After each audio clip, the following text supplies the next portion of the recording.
people love being able to put you in a box of a genre and expect you to stay there for your whole career. Sure. Whereas you sound like you're like constantly in motion and Yeah. constantly exploring new ways to change that. Well, totally. It like especially just making it all by myself now. I've never had that freedom. I've always worked with producers or with bands to arrange, so it's never been fully my sound or um which is beautiful, like collaborating with people and what comes of that is always amazing. But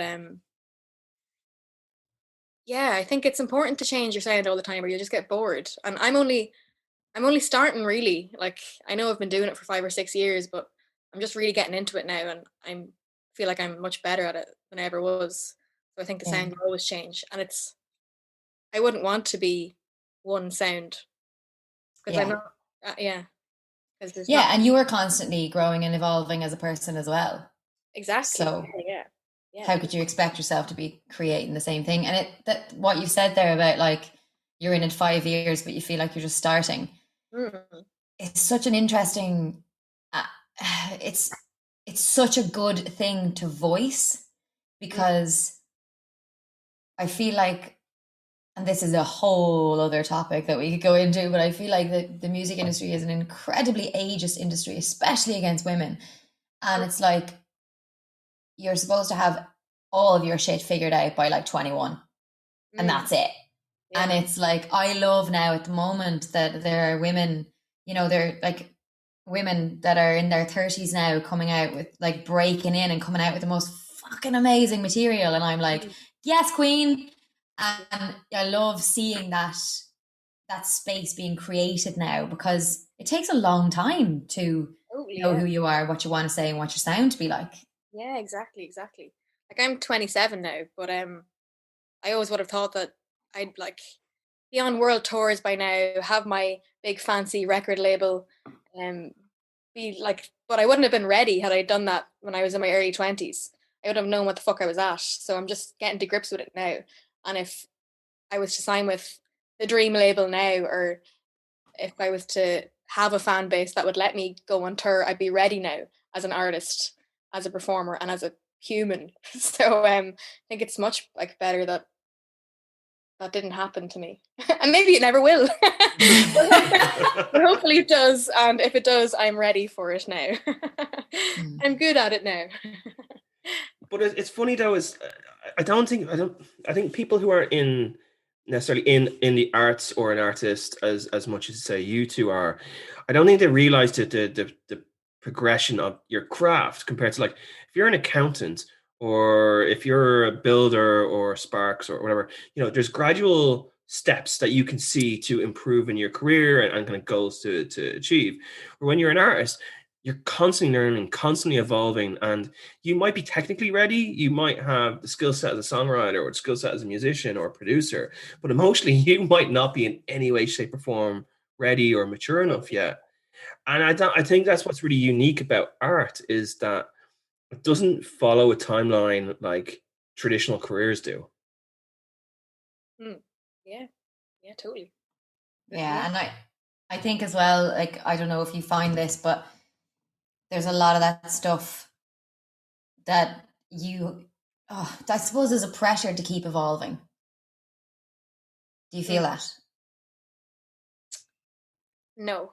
Well, I don't personally feel I'm evolving anyway.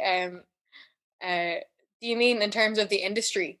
Like to always have a new look, a new sound, or what do you mean? No, I don't know if I mean that. I'm not actually sure what I mean. I mean like no, I think I I'm not sure mean what you mean either. yeah. No, I remember reading a really incredible article there a few months ago about the constant need for women to be evolving in the industry and be, changing looks and coming up with better material, better stage plans, better tours, better everything. Whereas In terms of the pop world, men can kind of, in terms of the yeah. major And it label was kind a of lot pop about, world. yeah, yeah, yeah, yeah. But I suppose getting to a place where you are in control of what you put out creatively, which you feel like you are at the moment, Yeah. that is not being imposed on you by anybody else. So you actually have the space to grow and develop at your own pace. Yeah, totally. Yeah. Like the dream would be to know what you're doing and to be happy with what you're doing, and then the industry to want that, as opposed to getting caught up in the industry when you're really young and not knowing what you are and not having developed, and them developing you for you. Um. So yes, I'm glad I'm 27, and I can't wait till I'm 28. I love it. Bring on the age, bring on the years. Absolutely. And talk about production, because I'm a huge advocate, and I'm trying to support more women getting into production because there's nowhere near enough of you. And it's just actually it really annoys me. You know, did you have a conscious decision? Was there some kind of moment where you're like, okay, I want to start producing my own music or start producing, and kind of how has that process for you been so far? Are you mostly self-taught? Yeah, it was out of necessity because the last well before lockdown happened last year, I was working with a Dublin producer called Hush. Dan, do you know Daniel McIntyre? He's amazing.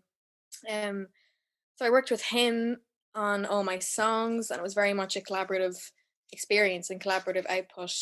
And my boyfriend literally pushed me into it. He's like, "Aoife, you need to get your gear sorted. I'll help you buy it. Let's just fucking get it into your room." Um, yeah, it was kind of, I always thought I couldn't do that, and I needed someone else to record and produce. And I think until you just throw yourself into it, you always think it's not for you, or you're not capable. You haven't got the ability to do this. Um, and yeah, I just started last May out of necessity, as opposed to out of I'm going to go and do this and be brilliant at it.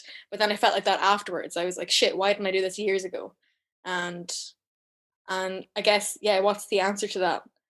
I'm a female artist and I'm a singer. I don't know, like you're put in your box, aren't you, as to what you think you are and what you think your abilities are. But I did a course with She Knows Tech in July. My last management company actually introduced me to them. And it was brilliant. It was a month long Ableton course, all the basics, and yeah, we just had to make tunes in the class and do homework. And by the end of it, I was like, "Fuck, I can make my own tunes in Ableton now." Like, why didn't I always do this? Like, and I'm good at it. It's not this big mysterious, dark art thing. It's just it is what it is. Like, so yeah. When you say you started learning production out of necessity, was that a necessity creatively or financially, or where? Literally, like location wise, because I was stuck in Dundalk. So Yeah. I was, how am I going to record my tunes and release them and keep this boat going? Like, so yeah, and now it's like out of creative necessity. It's not a day goes by where I'm not like making a tune on the laptop. I just can't believe I can't believe it took me 26 years to do that. Like, it's mad, isn't it? So yeah, creatively, it's been a really good year for me, and upskilling, like baking banana bread and producing bangers. Oh my god, that's the next EP title. That's unbelievable.